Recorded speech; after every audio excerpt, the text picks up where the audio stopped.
In this video, I'm going to show you how to screen record on your Mac with audio.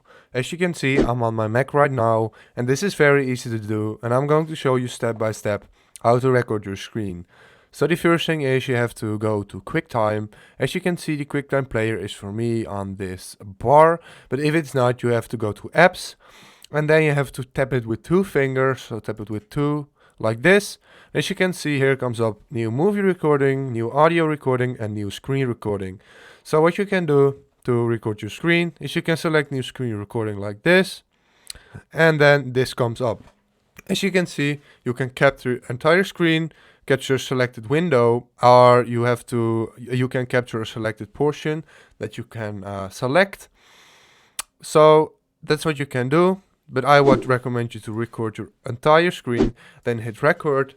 And as you can see, now it's recording your screen. So now you can do things on your Mac and you can film it.